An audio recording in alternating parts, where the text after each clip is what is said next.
ಸರಿ ರಿಮೋಟ್ ಆಗಿದ್ದೀರಿ. ನಾನು ಪಾಠ ಮಾಡ್ತಾನೇ ಇದ್ದೇನೆ. ಸರಿ ಸರಿ. ಸಾರಿ. ಇಲ್ಲ ತೊಂದ್ರೆ ಇಲ್ಲ. ಕರೆಕ್ಟ್ ಆಯ್ತು. ನಾನು ಸಮೀಚೀನಂ ಸಾಧು ಸಾಧು ಅಂತ ಹೇಳಿದೆ, ಅದ್ಯಾವ್ದು ಕೇಳಲೇ ಇಲ್ಲ, ಮ್ಯೂಟ್ ಅಲ್ಲೇ ಮುಗಿದೋಯ್ತು ಎಲ್ಲ ಹೊಗಳಿಕೆ. ಶಿಷ್ಯಂ ನೈವಚ ನೈವಚ ಅಂತ.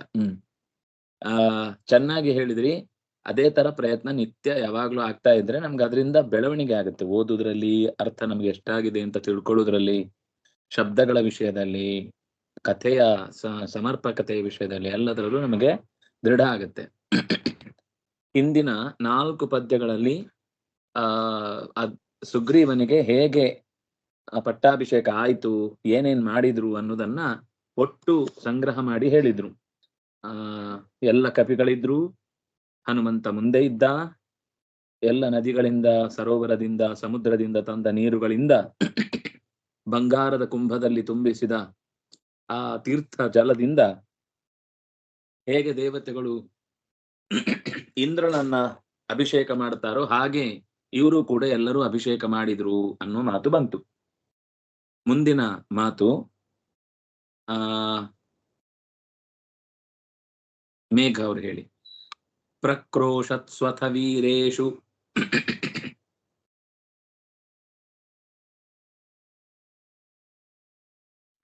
ಪ್ರಕ್ರೋಶಸ್ತ್ವತ ವೀರೇಶು ಪ್ರಕ್ರೋಶಸ್ತ್ವತ ವೀರೇಶು ಪಾರಮೇಷ್ಠ್ಯಾನ್ಯುಪಾಹರನ್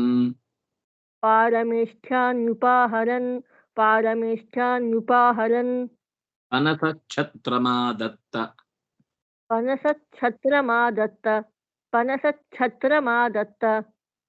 ನಳತಾರೌ ಚ ಚಾಮರೆ.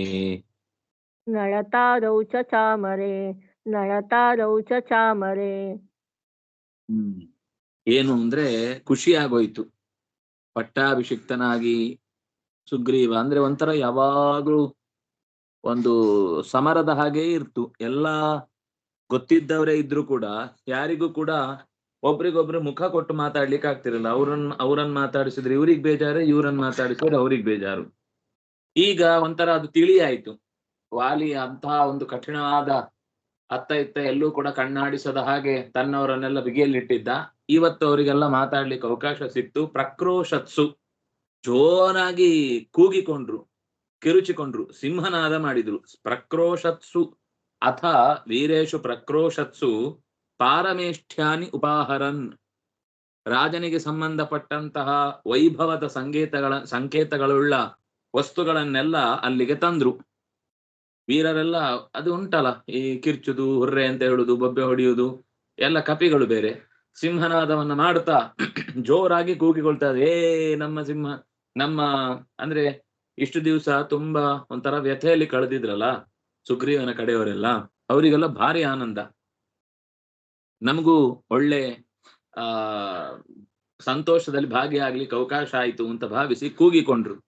ರಾಜನಿಗೆ ಅನುಕೂಲಕರವಾದಂತಹ ವಸ್ತುಗಳನ್ನೆಲ್ಲ ತಂದು ಅದನ್ನ ಅವನಿಗೆ ಒಪ್ಪಿಸಿದ್ರು. ಅದರಲ್ಲಿ ಪನಸ ಅಂತ ಒಬ್ಬ ಕಪಿವೀರ, ಪನಸ ಅಂದ್ರೆ ಹಲಸಿನಣ್ಣು ಅಂತ, ಅವನ ಹೆಸರೇ ಹಲಸಿನಣ್ಣು. ಆ ಪನಸ ದೊಡ್ಡ ಛತ್ರ ತಗೊಂಡ್ ಬಂದ.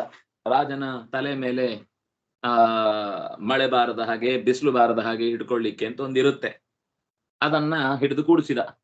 ಇನ್ನು ನಳ ಮತ್ತು ತಾರ ಅಂತ ಇಬ್ರು. ತಾರ ಅಂದ್ರೆ ಈ ತಾರೆಯ ಸಹೋದರ.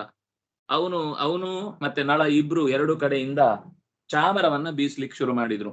ಇಬ್ರು ಕೂಡ ಚಾಮರೇ, ನಳತಾರವು ಚಾಮರೇ, ಅದು ಆದದ ತಾಂ ಅಂತ ಆಗುತ್ತೆ. ಅಂದ್ರೆ ಆದತ್ತ, ಆದದ ತಾಂ, ಆದದು, ಆದದನ್, ದತ್ತೆ ಅಂತ ಲಟ್ರೂಪ. ಅದರ ಲಂಗಲ್ಲಿ ಆದತ್ತ ಅಂತ ರೂಪ ಆಗುತ್ತೆ. ಪನಸ ಛತ್ರವನ್ನ ತಂದ. ನಳತಾರೆಯರು ಚಾಮರವನ್ನ ಬೀಸ್ಲಿಕ್ಕೆ ಶುರು ಮಾಡಿದ್ರು. ಅವರು ತಂದು ಚಾಮರವನ್ನ ಬೀಸಲಿಕ್ಕೆ ಶುರು ಮಾಡಿದ್ರು. ಇದು ರಾಮಾಯಣದಲ್ಲೂ ಪ್ರಚುಕ್ರುಷು ಮಹಾತ್ಮಾನಃ ದೃಷ್ಟಾಸ್ತತ್ರ ಸಹಸ್ರಶಃ. ಸಾವಿರಾರು ಜನ ಕಪಿಗಳು ಒಟ್ಟಿಗೆ ಸೇರಿ ಜೋರಾಗಿ ಕೂಗು ಹಾಕಿದ್ರು. ಆನಂದದ ಘೋಷಗಳನ್ನೆಲ್ಲ ಕೂಗಿಕೊಂಡ್ರು. ರಾಜನಿಗೆ ಅಗತ್ಯವಾದ ಛತ್ರ, ಚಾಮರ, ನೂರಾರು ತರದ ತೋರಣಗಳು, ಧ್ವಜ, ಅದರಲ್ಲಿ ಅನೇಕ ತರದ ವೆರೈಟಿ ಅಲಂಕಾರಗಳು ಇತ್ಯಾದಿಗಳಿಂದ ಕೂಡಿದ ಆಚೆ ಈಚೆ ಹಿಡ್ಕೊಂಡು ನಿಲ್ಲಿಕ್ಕೆ ರಾಜನಿಗೆ ದರ್ಬಾರ್ನಲ್ಲಿ ತೋರಿಸ್ಬೇಕಲ್ಲ ಎಂಥ ವೈಭವ ಅಂತದ್ದೆಲ್ಲ ತಂದಿಟ್ರು. ಪ್ರಧಾನವಾಗಿ ಈ ಛತ್ರ ಮತ್ತು ಚಾಮರ ಅಲ್ಲಿ ಎದುರುಗಡೆ ಬಂತು. ಪ್ರಕ್ರೋಶತ್ಸು, ಶತ್ರು ಪ್ರತ್ಯಯ ಅಂತ ಶಬ್ದ ಸಪ್ತಮಿ ವಿಭಕ್ತಿ ಬಹುವಚನ. ಪ್ರಕ್ರೋಶತ್ಸು, ಪ್ರಕ್ರೋಶನ್, ಪ್ರಕ್ರೋಶಂತೌ, ಪ್ರಕ್ರೋಶಂತಹ. ಅಥ ಅವ್ಯಯ ಪ್ರಕ್ರೋಶತ್ಸ್ವಥ ಎಣ್ಸಂಧಿ. ವೀರೇಶು ಮತ್ತೆ ಪುಲ್ಲಿಂಗ, ಸಪ್ತಮಿ ಬಹು. ವೀರಃ ವೀರೇಶು, ರಾಮಃ ರಾಮೇಶು ಇದ್ದ ಹಾಗೆ. ಪಾರಮೇಷ್ಠ್ಯಾನಿ, ಪರಮೇಷ್ಠಿ ಸಂಬಂಧಿನಿ. ಪಾರಮೇಷ್ಠ್ಯಾನಿ, ಪರಮೇಷ್ಠಿ ಅಂತಂದ್ರೆ ರಾಜನ ಪದವಿ, ಅದಕ್ಕೆ ಸಂಬಂಧಿಸಿದ್ದು ಪಾರಮೇಷ್ಠ್ಯಾನಿ. ಬಹುವಚನ, ನಪುಂಸಕಲಿಂಗ, ದ್ವಿತೀಯ ಬಹು. ಉಪಾಹರನ್, ಹರಣ್ಯಹರಣೆ, ಲಂಗ್ ಪ್ರಥಮ ಬಹು. ಉಪಾಹರತ್, ಉಪಾಹರತಾನ್, ಉಪಾಹರನ್. ಪನಸಹ ಪುಲ್ಲಿಂಗ ಪ್ರಥಮ ಏಕ. ಛತ್ರಂ ದ್ವಿತೀಯ ಏಕ ನಪುಂಸಕಲಿಂಗ. ಆದತ್ತ ಲಂಗ್ ಪ್ರಥಮ ಏಕ. ನಳತಾರು ಪ್ರಥಮ ವಿಭಕ್ತಿ ದ್ವಿವಚನ. ಚಾಮರೆ ಎರಡು ಚಾಮರಗಳನ್ನು, ದ್ವಿತೀಯ ವಿಭಕ್ತಿ ದ್ವಿವಚನ ತಿಳಿಸ್ಲಿಕ್ಕೆ ಶುರು ಮಾಡ್ತಾರೆ. ಮುಂದೇನಾಯ್ತು? ರೇಜೆ ರಾಜಾಭಿಷೇಕಾಂತೆ ಸರ್ವಾಭರಣ ಭೂಷಿತ ಆಪ್ಯಾಯಿತೋ ಹನುಮತ ಬ್ರಹ್ಮಣೇ ವಶತಕ್ರತು. ರಾಜ ಅಭಿಷೇಕಾಂತೆ ಸರ್ವಾಭರಣ ಭೂಷಿತ ರೇಜೆ ಹನುಮತ ಆಪ್ಯಾಯಿತ ಯಥಾ ಶತಕ್ರತು ಬ್ರಹ್ಮಣ ಇವ. ಅಭಿಷೇಕದ ಕೊನೆಯಲ್ಲಿ ಸುಗ್ರೀವ ಬಹಳ ಚೆನ್ನಾಗಿ ಅಭಿಮಾನದಿಂದ ಸರ್ವಾಭರಣ ಭೂಷಿತನಾಗಿ ಕಂಗೊಳಿಸಿದ. ಸರ್ವ ಆಭರಣ ಭೂಷಿತ ರಾಜ ಅಭಿಷೇಕಾಂತೆ ರೇಜೆ. ಅಭಿಷೇಕ ಎಲ್ಲ ಮುಗಿದ್ಮೇಲೆ ಅವನಿಗೆ ಒಳ್ಳೆ ಬಟ್ಟೆ ಒಡಿಸಿದ್ರು. ಪಟ್ಟೆ ಪೀತಾಂಬರವನ್ನೆಲ್ಲ ತಯಾರು ಮಾಡಿ ಇಟ್ಟಿರ್ತಾರೆ. ಆ ಸ್ನಾನ ಮಾಡುದು ಅಂದ್ರೆ ಸುಮ್ನೆ ಹೀಗೆ ಪ್ರೋಕ್ಷಣೆ ಮಾಡುದಲ್ಲ. ಸ್ನಾನ ಅಂದ್ರೆ ಲಿಟರಲಿ ಸ್ನಾನನೇ, ಅದು ನಿಜವಾದ ಕ್ರಮ. ಯಜ್ಞ ಯಾಗಾದಿಗಳು ಮುಗಿದ್ಮೇಲೆ ಕಲಶದಿಂದ ಪ್ರೋಕ್ಷಣೆ ಮಾಡ್ಬೇಕು ಅಂತ ಎಲ್ಲ ಮುಗಿಸ್ಬಿಡ್ತಾರೆ ಪ್ರೋಕ್ಷಣೆಯಲ್ಲಿ. ವಸ್ತುತಃ ಆ ಕಲಶದ ತೀರ್ಥ ಇರುವುದೇ ಅದನ್ನ ಎಲ್ಲ ಕಲೆಗಳು ಯಜಮಾನನಲ್ಲಿ ಸನ್ನಿಹಿತವಾಗಬೇಕದು. ಆ ಕಲೆಯಲ್ಲಿ ಆ ನೀರಿನಲ್ಲಿ ಪ್ರತಿಯೊಂದು ಕಣದಲ್ಲೂ ಭಗವಂತನ ಸನ್ನಿಧಾನ ಇರುತ್ತೆ. ಕಲಾಹ ಅಸ್ಮಿನ್ ಶೇರತೆ ಇತಿ ಕಲಶಃ. ಕಲಶ ಅಂದ್ರೆ ಏನರ್ಥ? ಎಲ್ಲ ದೇವತೆಗಳ ಭಗವಂತನ ರೂಪಗಳ ಅನುಸಂಧಾನ ಮಾಡಿ ಅಲ್ಲಿ ಜಪಿಸಿ ಅದರಲ್ಲಿ ಸನ್ನಿಧಾನ ತುಂಬಿರ್ತಾರೆ.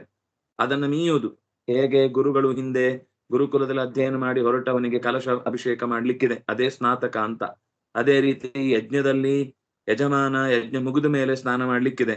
ಹಾಗೆ ರಾಜನಿಗೂ ಕೂಡ ಸಿಂಹಾಸನದಲ್ಲಿ ಕೂಡುವ ಮುನ್ನ ಅವನಿಗೆ ಸಂಬಂಧಪಟ್ಟ ಕಲಶದಲ್ಲಿ ತುಂಬಿದ್ದ ನೀರನ್ನ ಮೈ ತೊಯ್ಯುವ ಹಾಗೆ ಪೂರ್ತಿ ಅದರಲ್ಲಿ ಪ್ರತಿ ಕಣವೂ ಅವನ ಮೈ ಮೇಲೆ ಜಾರಿ ಹೋಗ್ಬೇಕು.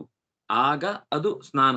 ಆ ತರ ಸ್ನಾನ ಆದ್ಮೇಲೆ ಅಭಿಷೇಕಾಂತೆ ಸರ್ವ ಆಭರಣ ಭೂಷಿತ, ಬಗೆ ಬಗೆಯ ಒಳ್ಳೊಳ್ಳೆ ಆಭರಣಗಳನ್ನೆಲ್ಲ ಅವನಿಗೋಸ್ಕರ ಸಿದ್ಧಪಡಿಸಿದ್ದನ್ನ ತಂದು ಕೊಟ್ರು. ತೊಟ್ಟ. ಹನುಮತಃ ಆಪ್ಯಾಯಿತ. ಹನುಮಂತನಂತೂ ಅವನನ್ನ ಹಿಂದೆ ಇದ್ದ ಎಲ್ಲ ಕ್ಲೇಶವನ್ನೆಲ್ಲ ಪರಿಹರಿಸಿದವನಾದ. ಹನುಮತ ಆಪ್ಯಾಯಿತ ರಾಜ ಸರ್ವಾಭರಣ ಭೂಷಿತ ರೇಜೆ. ಹೇಗೆ ಅಂದ್ರೆ ಶತಕ್ರತು ಬ್ರಹ್ಮಣ ಇವ. ಹೇಗೆ ಇಂದ್ರನಿಗೆ ದೇವತೆಗಳ ಪರವಾಗಿ ಭಗವಂತನೇ ಹೋಗಿ ಅನೇಕ ಚತುರ್ಮುಖನೇ ಹೋಗಿ ಅನೇಕ ಸಮಸ್ಯೆಗಳನ್ನು ಪರಿಹರಿಸಿ ಅವನ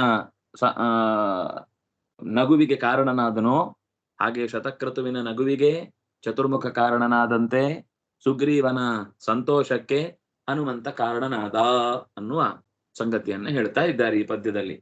ರೇಜೆ ರಾಜರು ದೀಪ್ತೌ ಲಿಟ್ ಪ್ರಥಮ ಏಕ. ರಾಜ ಪುಲ್ಲಿಂಗ ಪ್ರಥಮ ಏಕ. ಅಭಿಷೇಕಸ್ಯ ಅಂತೆ ಅಭಿಷೇಕಾಂತೆ ಸಪ್ತಮಿ ಏಕ. ಸರ್ವಾಭರಣ ಭೂಷಿತ. ಸರ್ವಾಣಿ ಆಭರಣಾನಿ ಸರ್ವಾಭರಣಾನಿ.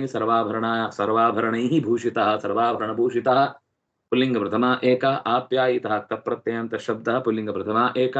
ಹನುಮತ ಪುಲ್ಲಿಂಗ ತೃತೀಯ ವ್ಯಕ್ತಿ ಏಕವಚನ. ಬ್ರಹ್ಮಣ ತೃತೀಯ ಏಕವಚನ. ಇವ ಅವ್ಯಯ ಬ್ರಹ್ಮಣೇವ ಗುಣ. ಶತಕ್ರತು ಪುಲ್ಲಿಂಗ ಪ್ರಥಮ ಏಕ, ಉಕಾರ ಅಂತ ಪುಲ್ಲಿಂಗ ಏಕ. ಮುಂದೆ ಮತ್ತೆ ಏನೇನು ಘಟನೆಗಳು ಮುಂದುವರೆದವು ಅನ್ನೋದನ್ನ ನಾಳೆಯ ಚಿಂತನೆಯಲ್ಲಿ ಸರಿಯಾಗಿ 8 ಗಂಟೆಗೆ ಅಭ್ಯಾಸವನ್ನ ಮಾಡೋಣ. ಇವತ್ತು ಹೀಗೆ ಅಭ್ಯಾಸ ಮಾಡಿದ್ದು ಒಳ್ಳೇದಾಯ್ತು. ನಿರಂತರ ಹೀಗೆ ಒಂದು 5 ನಿಮಿಷ 10 ನಿಮಿಷ ಮಾಡಿದ್ರೆ ಆವಾಗ ನಿತ್ಯವೂ ಅದೊಂದು ಅಭ್ಯಾಸ ಬೆಳೆದ್ರೆ ಮಾತ್ರ ನಾವು ಬೆಳೀತಾ ಇದ್ದೇವೆ ಅಥವಾ ಕಲಿತಾ ಇದ್ದೇವೆ ಅಂತ ಅನ್ಸುತ್ತೆ. ಇಲ್ಲ ಅಂದ್ರೆ ಸುಮ್ನೆ ನನ್ನ ಸಮಯವೂ ಇತ್ತ ವ್ಯರ್ಥ, ನಿಮ್ಮ ಸಮಯವೂ ಅರ್ಥ ವ್ಯರ್ಥ. ಏನೋ ಕಿವಿಗೆ ಏನೋ ಪುಣ್ಯ ಬರುತ್ತೆ ಅನ್ನೋದಕ್ಕೋಸ್ಕರ ಕೇಳ್ಬೇಕು. ಗುರುರಾಜ. ಅಂದ್ರೆ ಕಲಶ ಎನ್ನುವುದಕ್ಕೆ ಒಂದು ನಿರ್ವಚನ ಹೇಳಿದ್ರಲ್ವಾ ಸರ್? ಅಸ್ಮಿನ್ ಸೇರತೆ ಇತಿ ಕಲಶಃ. ಏನಾಚಾರ್ಯ? ಅಸ್ಮಿನ್ ಶೇರತೆ, ಶೇತೆ ಅದು ಸ್ವಪ್ನೆ ಎನ್ನುವ ಧಾತುವಿನ ಲಟ್ ಪ್ರಥಮ ಬಹು. ಶೇರಾತೆ ಶೇರತೆ.